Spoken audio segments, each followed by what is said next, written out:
Welcome back. I'm Gary Parr. And I'm Arlene Cohen. And you are listening to the midweek version of Fiber Talk, the twice-weekly podcast for ground cloth stabbers. We're feeling stabby this week, huh? Stabby this week. Darn right. I can't shake this illness, whatever it is, and so I'm getting cranky. Yep. Okay, we got things, housekeeping things. I heard this morning from Anne Marie Anderson May, and if you look back, a few months now, she did a show, a podcast with us. Fascinating lady in Australia. Very talented charted canvas needlepointer, needlepoint designer. Wonderful lady. She writes to me today that in light of all of the charts that are being done and things that are being done to raise money to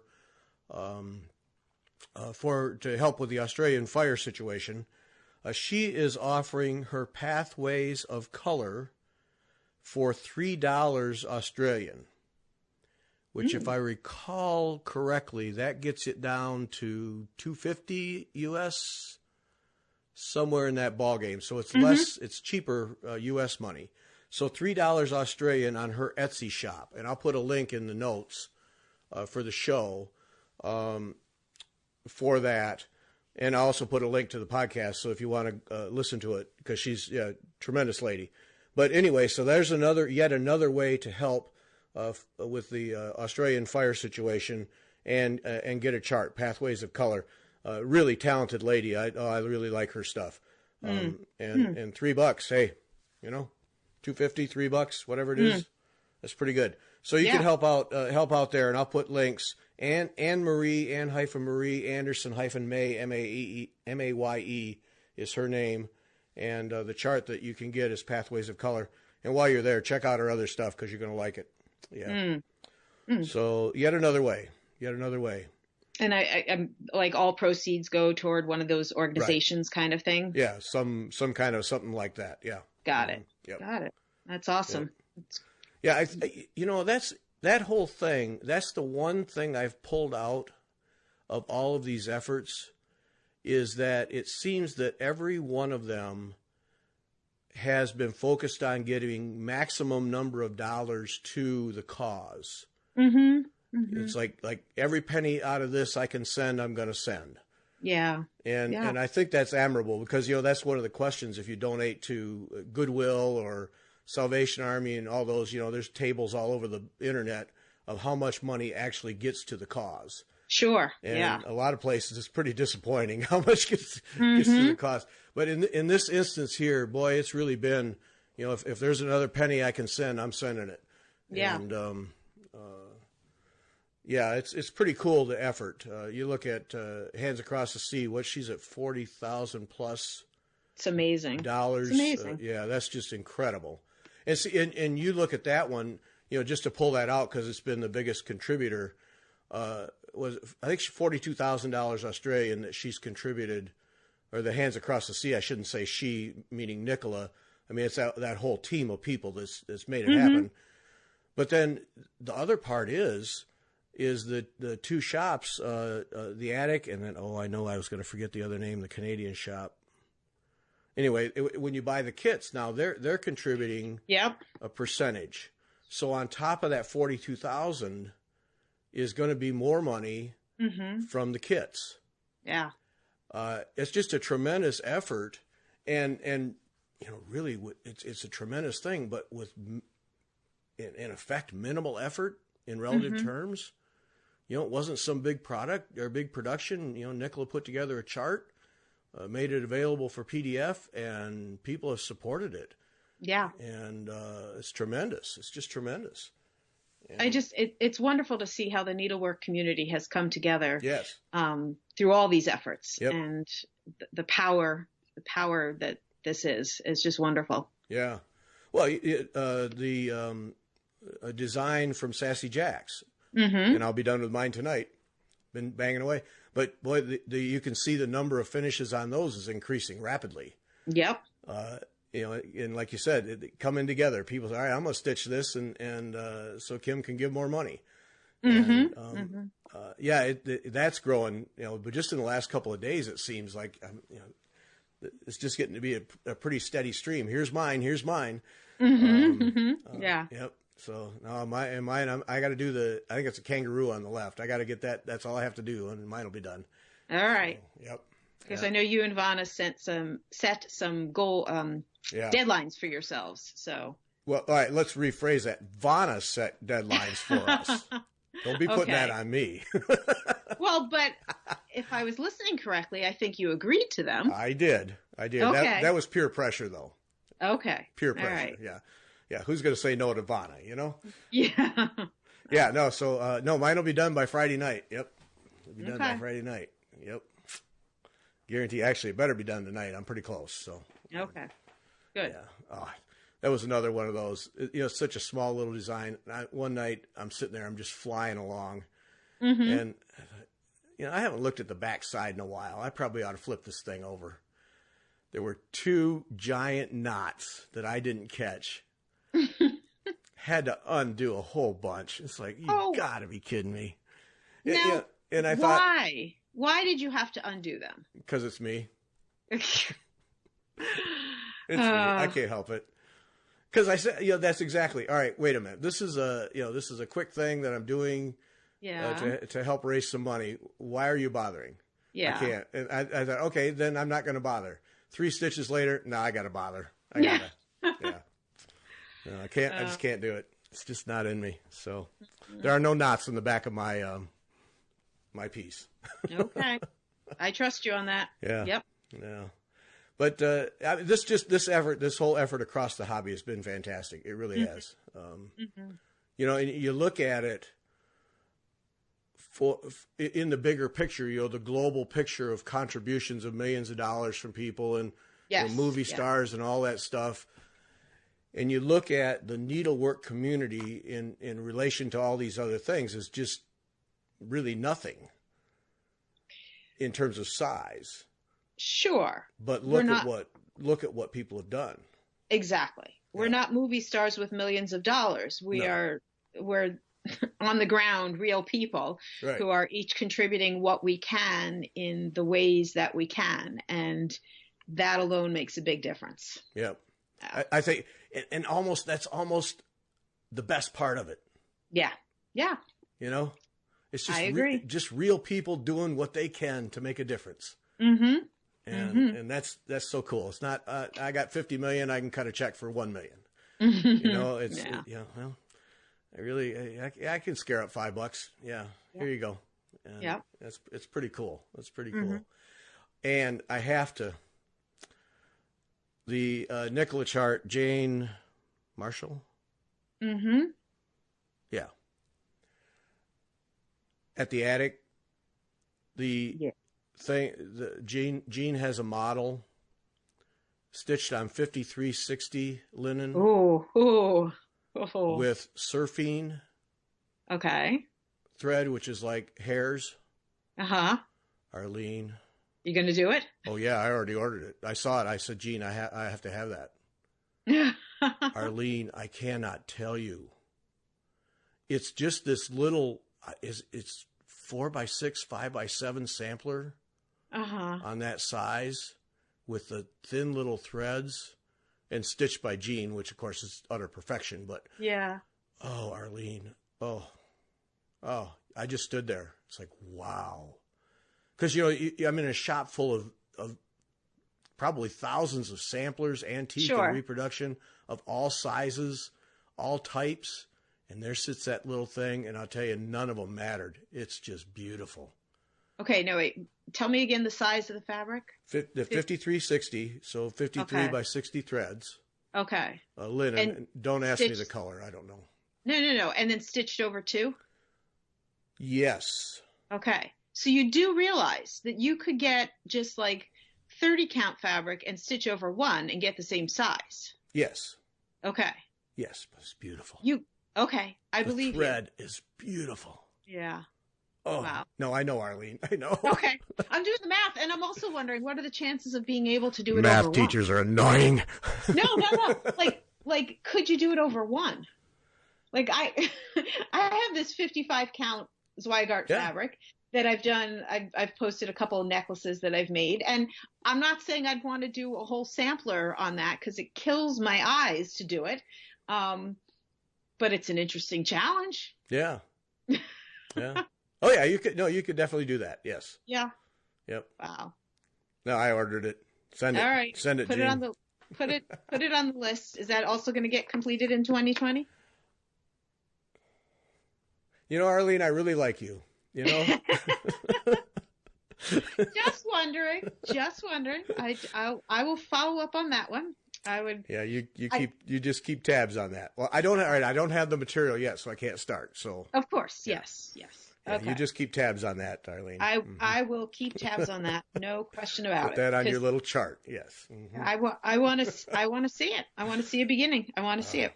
It's beautiful. Oh no, I'll start it right away as soon as I get the material. Gene was completely sold out of it. But as soon as I get it, I'm going to start it. Oh, it's just beautiful. I hate saying that an antique sampler reproduction from a girl who grew up in Australia and stitched it in Australia, which makes it rare. I hate saying that it's cute. Mm-hmm. You know, that word doesn't belong with it. Yeah. It's adorable. It really is just flat out that little thing. It is so cool. And she had it in a little frame just sitting there in a frame holder on the counter. Man. Yeah. Yeah. Yep. Highly recommend. Mm-hmm. Okay. All right. And 5360, that's going to be an interesting challenge. Yeah. You got some good magnification there? Yeah, I do. Probably not enough, though. Yeah. And I gotta believe with that surfing, I'm probably going to have to use a beading needle of some kind. I don't know. I mean, possibly, but I mean, you could put it in like a size 28. It's just a matter of how much it's going to move the fabric threads and how much that it'll either distort them or not distort them. I don't know. Yeah. Seems to me like a 28 would be like moving a fence post through it, though. Well, I don't know. I'm trying to think now when I was doing the stitching on the 55 count, what needle did I use for it? And I honestly don't remember. I probably was using some sort of like embroidery needle or beading needle of some kind, but I don't remember. Wait a minute. Now that we talk this through, I'm doing, that's right, I'm doing on 56. I just started a sampler that I got at the attic, and that name escapes me right now. But I'm doing that on 56 with a 28, so that'll work. There you go. That'll work. Yeah. No problem. She must have done that over 1 instead of over 2 to be that small. I bet that's over 1. Really? Because I'm doing on 56 and over 2. In no way is this one. Mine's going to be like 8 by 10 inches. I bet that's. Now I got to check it out. Yeah. I bet she did that over 1. Oh man, if that's the case, I'm going to cry. 5360 over 1. Holy smokes. That's a lot of tiny stitching there. Ooh, I may have just dug a bigger hole than I was planning on. Mm-hmm. Yeah, it's too cute. I got to do it. I got to get some self-control. I just have to. Yeah, well. Yep. I need some of that. I need some of that Arlene. I do one thing at a time control. Yes. Mm-hmm. I'm looking to see if the thread count. Oh, here we go. The design area for Jane Marshall is where did I lost it there? 94 by 144. Okay, so you're saying it looked about 4 by 6? Yeah, maybe a little larger than that. Yeah. Okay, so again, just using 30. If you were over 2 threads, 30 stitches would be 3 inches by 5 inches. So I think she did it over 2 threads. Okay. Not over 1. Oh, but if you did it over 1, it would be like 2 inches by 3 inches. Think about that. Yeah, that would be like dollhouse size. Think about that. If you could stand to do it, think about that. A little 2 by 3 inch sampler. Holy That's crazy. smokes. Oh. Yeah. Wow. Yeah. So for anyone who is interested, on Hands Across the Sea website, she does have laid out all the specs of it, like linen size, if you want to do it on 28 count versus all the way up to 56 count. And without saying this, I'm just doing some very quick math. All of these numbers appear to be over 2 threads. Like, just by doing some quick math, that's the way it's got to be, over 2 threads. So yeah. Think about that, over 1. Yeah. Holy smokes. Yeah. You'd have to do it through a jeweler's loop, wouldn't you? Yeah. Well, what I had to use for, you know how magnifiers have that little part that's like that much more magnified? Right. Yeah. I was using like that little part, which is really hard to use because it's always like moving out of the line of vision. And, your depth of field and then the curvature just makes it. Yes. Yeah. Yes. So. That'll give you a headache. Yeah. Yeah. That's why doing 55 count over 1, you don't do it for more than, or I didn't work on it for more than, say, 20 minutes at a time, because my eyes and head hurt. But so I'm not claiming I'm going to want to do Jane Marshall or any sampler on 55 count over 1, but it's doable. Yep. I mean, you need the right threads. Yeah. You need something that can, and the thread I was using to do that is actually a thread I have through Bobbin Lace World. And I mean, I would need to have the threads in front of me to be able to compare it to the Surfine. Am I saying that correctly? Jean says Surfine. I don't know. Surfine. Yeah. To be able to compare it to the Surfine thread in terms of thickness. But yeah, you need something super, super fine to make that work. So there you go. And that whole thing, because Jean was showing me the Surfine thread. Mm-hmm. It really is very thin. And then my next thought is, how do you manufacture something like that? You know, so it has any strength at all, and then dye it. You know what I mean? Yeah, yeah. Oh, and of course you got to do it on machinery, so it has to have enough strength to get through any kind of machinery and get spooled up. So it has to be able to withstand constant tension of some level. And this stuff is like hair thick.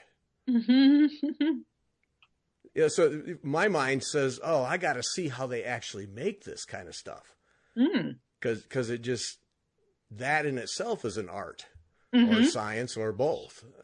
A little bit of both. Yeah. Absolutely. Yeah. The whole thing just amazes. And that happens to me all the time.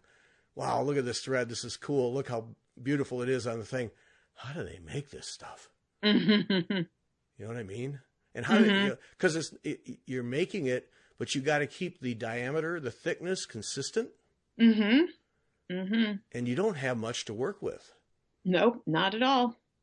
Yeah. Yeah. And it's silk, so it's a natural fiber, so you can't just string together a bunch of carbon atoms in a polyester strand and have it know that it's going to be the same no matter what you do. No. You know, it's just, wow. Wow. Yeah, the whole thing. So anyway, yes, highly recommend that. Jean has the kits, 30% going to the cause. Awesome. For what you buy. Yep. Mine's on my way sometime. I told her, take your time. I could tell she had so many orders for this stuff, and she was out. You know, I need a shipment today, and I said, Jean, I'll wait. Trust me, I'm not bored. You've got a few other things to be working on. No boredom here. Take your time. Yeah. But I'll be putting it on the old rack as soon as I get it. Well, and that's the other thing. You know, you don't even need a big hoop to do it. No. You know, it's a small little thing. Yeah. So, there we go. Let's see what else we got going. Sunday, you're going to want to listen Sunday. Lizzy Pye of Laurelin Embroidery over in England. And she has a new gold work book out. And but tremendous talent. Really enjoyed talking with her. So that's Sunday's guest. And Friday night, Vonna will be back with the Friday Night Live. Vonna and I will be back Friday Night Live. So join us for that craziness. Bring beer. Those are fun. Yeah. They are great. Yeah, you've sat in a couple of times there. I have tried to join in when I can. You guys are a lot of fun. Absolutely. It's an experience. Yes. It's an experience. Yep. Yep. Nashville. Coming up real soon on We Talk Fiber.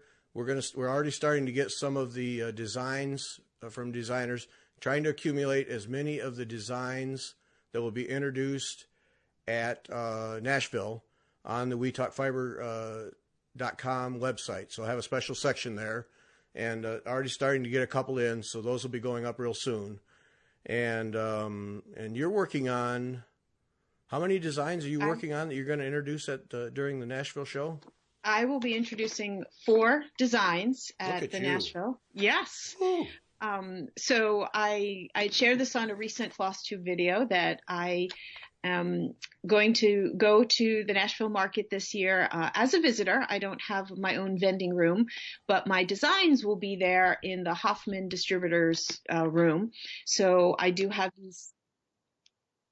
these Nashville releases that I'm excited about. I'm excited to dip my toes into this world. My 4 designs really, I'm going to say, run the full range of my designing interests. So the equivalent of giving little sneak peeks or hints about without actually sharing the full designs. I'm following the model of what I'm seeing designers do, and what I know they've done in the past is waiting until the few weeks right before the show and the show, for anyone who doesn't know, it's March 6th through 8th. I think I have the dates right. It's the first weekend in March.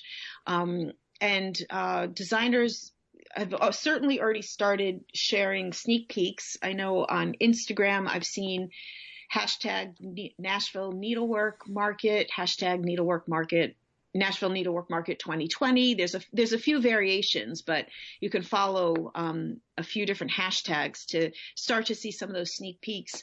And then my memory from last year was about mid-February or so, when the sneak peeks become, here's the actual design. And I think that just kind of builds up the excitement for those that are really just, knowing that many designers, I don't know if they save their best work, but they're certainly putting out some really good designs for this once a year market. And this is my Works by ABC way of getting into this world. So I'm not sharing my full designs yet. I did share on my recent video the fabric and threads that I used for the stitching the models of each of these designs.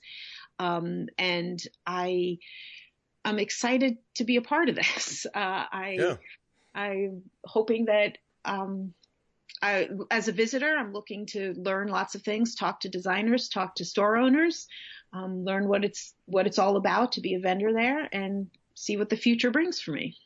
Yep. No, it's going to be fun. And I'll be there, and Vonna will be there. We got to figure out, we got to do a show from there, all 3 of us. That would be fun. That would be awesome. I would love to do that. Yes. Yeah, we got to figure it out. Yep. Yep. Yeah, it's going to be fun. Yeah, I'm anxious for you to be there and see it and experience it, because it's it's different. It's a lot going on. It's pretty cool. Yep. Yeah. Yep. So we have those. Oh, and then are these all cross stitch? Yes. So okay. all four of my designs are all cross stitch. No back stitching, no partial stitches in these 4 designs. I was just very much thinking of the typical market focus here. I have already started thinking about things beyond market, and I'm already thinking about a canvas work piece and some black work in the future and so on. But for market, these are 4 cross stitch designs. I gave on my FlossTube, I gave word hints, and even the word hints can give you a little idea of my interest. So, for example, one word hint was lace, and anyone who has followed along in my designing journey knows that some of my cross stitch pieces are based off of lace, and so that gives you a hint on one of these pieces. The word I used for another one was history. And people who have followed along know that I love to incorporate historical pieces of information, historical books, historical all kinds of stuff in my designs. And so there's one in particular that uses that. So I'm going to be excited when, again, when it feels right, a few weeks from now to share what I have. And I'm hoping lots of you all are excited for what I'm putting out there. Cause it's a new venture for me and it'll be great. Yeah. I'm looking forward to it. Yeah. Yep. Okay. As you're talking there, I'm thinking canvas work. I would be putting you on the spot. Okay. I would be really curious to see what you would do with a canvas work design, charted canvas work design. If you set out to do one, but you really wanted to stretch yourself. Aha. You know what I mean? Yes. If I really wanted to stretch myself. Yeah. What would you do with that? Well, I would be curious to see what came out of that mind of yours. Yes. Well, what I would need to do is sort of put together the pieces that I've already started, meaning the canvas work designs that I've done so far, I have limited myself in color palettes and have focused on stitches and specifically the canvas work designs that I've put out, I have purposely intended to be beginner level. Like I write out very clear instructions. I in a lot of ways am putting them out there for those who have only done cross stitch and want to try something different. And the feedback that I've gotten from some people have been, wow, this is so cool. I'm doing something different. And that's exactly what I wanted. Right. So to take that sort of beginner level patterns and certainly go up a notch in terms of stitches, and then combine it with what I have done with other people's patterns. So you may have seen I posted that I just a few nights ago started working on a Friedl's Curdy Biggs design. She is a counted canvas work extraordinaire. She gets very complicated in her stitches, in her color palettes, in all the parts.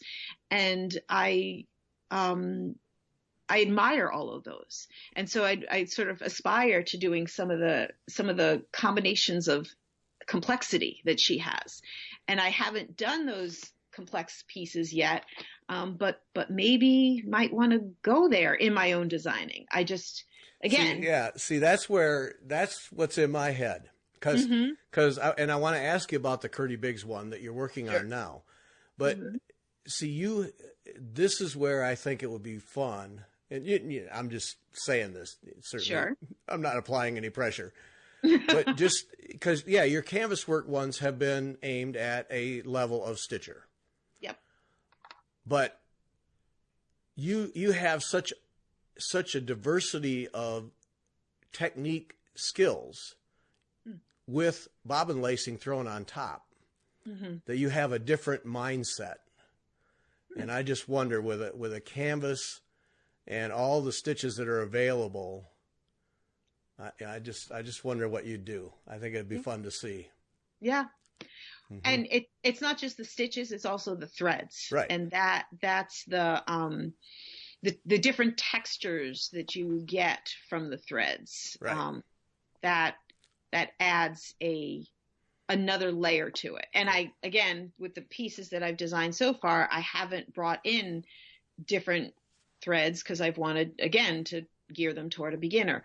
But if I were to start doing some pieces that are more intermediate, advanced, whatever you might call them, that's where exploring all those other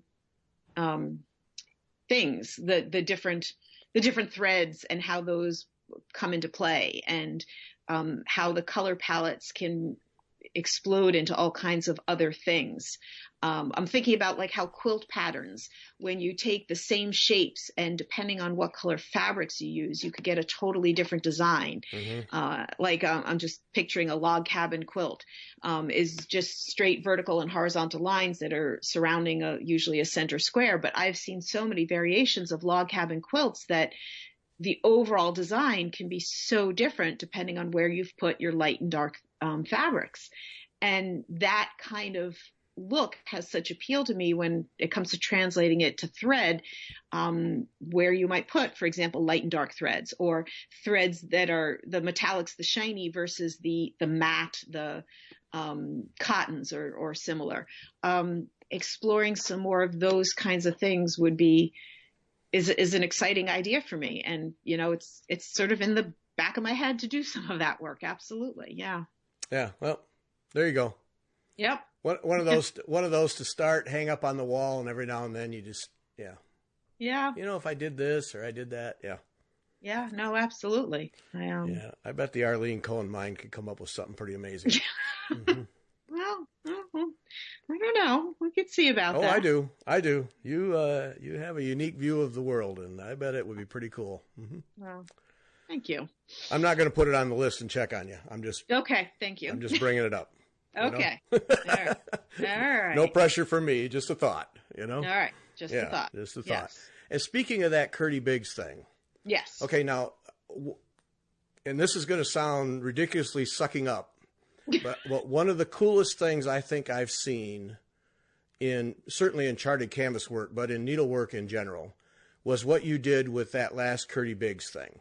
Because I love Curdy's designs. They are incredibly dense. They are complex. And the color palettes, all the things, they are a challenge to do. And usually are done with, most of the stitches fairly small and they're packed right in there. And how she sees all that and makes it all come together is amazing to me.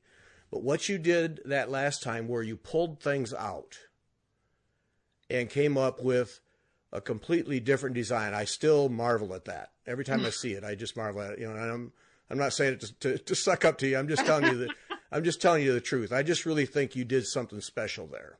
Well, thank you. And so now you're doing another Curdy Biggs design. And so now that you've just started it, I wanted to ask, what is your mental process?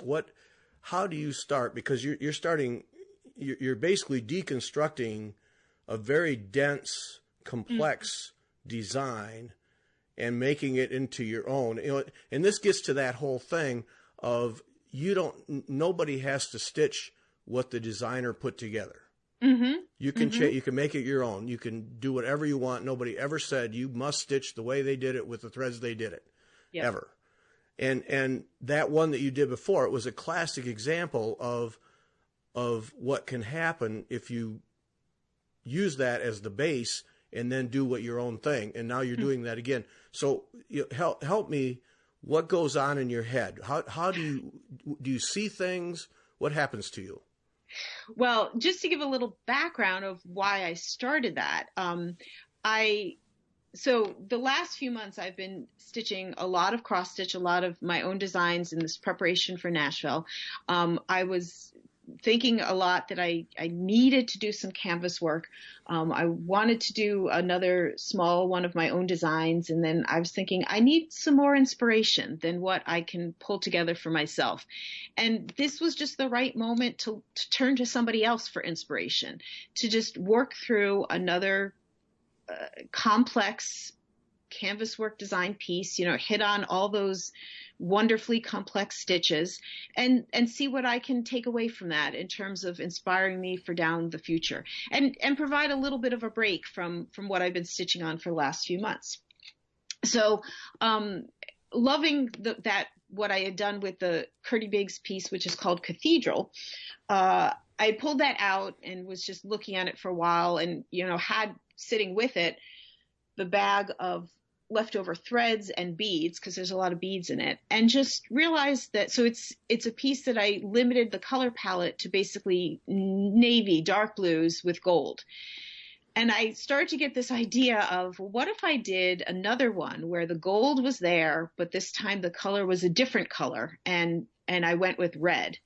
And I could even imagine doing a third one where it's gold with green or gold with like a royal purple. So there may be a third one coming down the line, but it might be years off at this point. Went to Curdy's website, found a few of her designs that could sort of work. Wanted something that would be about the same size as Cathedral. Found a few of her designs that could work. Went to my L&S, which has some of her designs, and found one of the ones that I had considered as a possibility called A Different View. I think that's what it's called. Yes. And said, okay, this is it. This is what I'm going to do. And so then going over to the wall of threads and mostly sticking with Rainbow Gallery threads, started to pull, and I still might need to get some more, but started to pull sort of the quote, right shade of red that, in a few different types. I pulled some shiny ones. I pulled a silk. I pulled the velvet, the petite, very velvet. So I just had some threads to start with, and I knew that I was going to use the same gold threads that I had from before. I had both some petite treasure braid from Rainbow Gallery and some Kreinik, just different thicknesses, and certainly the same gold beads. So there'd be some consistency between these pieces. So then it's a matter of then actually studying the pattern and thinking, all right, how am I going to do this? And the truth is, I gotta interrupt you now. Yes. Sorry. Yeah. Okay. So in terms of final product, hanging on the wall, mm-hmm. you're doing different designs, but hanging on the wall side by each, what ties them together will be the gold? Yes, the gold. They are on the same canvas, so they are both on eggshell colored canvas with like gold metallic thread that runs through the canvas. If you've seen that kind of 18 count canvas, so they're on the same canvas.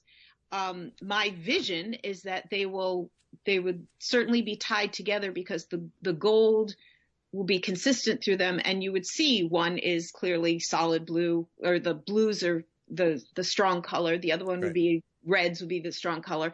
And again, I think this would work that much better if there's a third one involved. Right. And the third one would either be green or who knows, even a fourth one. I don't know. But a threesome I think works better than a twosome in this kind of case. Okay, sorry to interrupt you. So I was just thinking on the wall. Yes. All right, I can visualize that these then go together even though they're very different. Correct. Through that. Yes. Okay. The first one is a circular shape. The second one is, it's got some circular aspects to it, but it's basically made up of 4 octagons with 5 squares that are around it. And the other thing to note is that it's not like I have it all planned out ahead of time. I am very much making decisions as I go, trying to picture what I think I'm going to want. And I remember when I was doing Cathedral, as I got further into it, wishing, I wish I had done so-and-so in a different thread, or I wish whatever. And in many of those cases, it wasn't worth it to me to take it out. Yeah. But I know I'm probably going to encounter those kinds of things as I'm doing this one. I did decide, was it just last night or the night before, that I decided I wanted to start with the squares rather than the octagons, because I know there's going to be more decisions involved in the octagons, and I could use the squares as I don't know what to call. I don't know what to call it other than they were smaller to start with, and they're not going to be the focal point. I realized that I wanted something consistent between the squares because they are smaller. And one consistency that I will have is that all 4 of them are going to use the very velvet thread, which is a very rich looking thread when you get up close to it. I just think it has a very unique look, and I like to use it when I can. So that's going to be, I think I'm going to say, a dominant thread in each of those 5 squares. But the squares all contain different stitches, and it's going to have a very different look for all 5 of them. Right. So basically you're starting out saying, I'm going to do this design. Mm-hmm. I'm not going to do every stitch. I'm not going to do every element. I'm going to use the gold threads that I used in the previous one, same gold threads. Mm-hmm. I'm going to use red. Mm-hmm. And then now I'm just going to go along for the ride and see what happens. More or less, yeah. Okay. Yeah. Oh, well, that's fun. That's fun. Yeah, it is. And actually what's very interesting about this pattern is that, so there's 4 octagons, but Curdy charted out 6 different possibilities. And what I may end up doing is combining some aspects of 2 different octagons in one. Like I was thinking about that at one point. Like, I don't know. I really haven't put that much thought into the octagons because I'm sort of taking this one step at a time. But if there's, I like the center stitch of octagon number 3, but I don't like the surrounding stitches, but I like the surrounding stitches of octagon 5. I could combine those together, kind of thing. I will take them as I approach them. I will also probably look for something that gives some consistency between the octagons. I mean, obviously the colors, the red and gold is going to be consistency no matter what, but something that just ties it together in some way, just like I'm using a particular thread to tie together the 5 squares. Yeah. So something that will give something to tie together those octagons. I'm not sure what that will be just yet. In the cathedral piece, I definitely, as you mentioned, left out some of the smaller stitches that were more or less like filling in between some of the spaces. Like I felt that there needed to be more breathing room. I haven't studied the octagons enough to know if something like that's going to come up in this. It may. We'll see. It's going to be taking it one step at a time and enjoying the process along the way. And that's just fun. And so, yes, I am using a commercial design created by another designer and absolutely giving full credit to her. And at the same time, truly making it my own in multitudes of decisions, not just the color of thread, but the type of thread, and in some cases, even the stitches. Yeah. So, and there's no wrong way. I think that should be mentioned. There's no right or wrong. It's what your eye and your head see and want. Absolutely. Yes. I'm so anxious to see it come out because I think it's an exercise that we all should do more often. Yeah. I agree. I think it not only fun, but makes you a better stitcher, I think. Mm-hmm. Yeah. Absolutely. And one thing I'm hoping to get out of this, and I don't know for sure. I would like to say I'm going to do the whole thing and then move back to my other stitching pieces. But I am hoping in terms of making a better stitcher is, it does give me some ideas and thoughts and inspiration so that when I go to do my next canvas work piece of my own design, I could say that some of the things that I was doing as a part of this piece, helped inspire me, helped me think about things in a different way, or a stitch that I hadn't encountered before, or something that works. Yeah. Because, the more you can be exposed to new things, the better off you are, I think, as a stitcher. Oh, yeah, I agree 100%. I think it's said it many times. It's one of the cool things of this hobby is, people will specialize in something, and that's all I do. And I think in this hobby, you can go out and branch out, and it will make you better at the one thing you really want to do. It will expand your mind. It will, you'll manipulate threads better. I think, there's like to go and try gold work will have an impact on your cross stitch. I firmly believe that you'll be a better stitcher no matter what you do, and have some fun along the way. Yeah. Expand. All right. Now there'll be a picture. Arlene sent me a picture of the early framework. I'll put it up so people can see it. But no, it's just an excellent exercise, but also fun. And you've got a framework. Curdy has given you the infrastructure. Now, what do you do with it? Yeah, absolutely. Yeah. And you can follow me on Instagram because I'll post pictures along the way. Works by ABC on Instagram. If you are curious to see this evolve, the first post that I did a couple of nights ago, I show a picture of her original design, and I also showed the cathedral piece that I did and the original picture of Curtis from that piece as well. So you could just sort of get the lay of the land in terms of what I'm doing with these. So, yeah. Fun stuff. Fun Yep. stuff. Fun stuff. Never a moment in needlework where there isn't an opportunity to try something else. Yep, absolutely. Even if all you do is cross stitch or all you do is needlepoint, there is never a moment where there's always something you can try.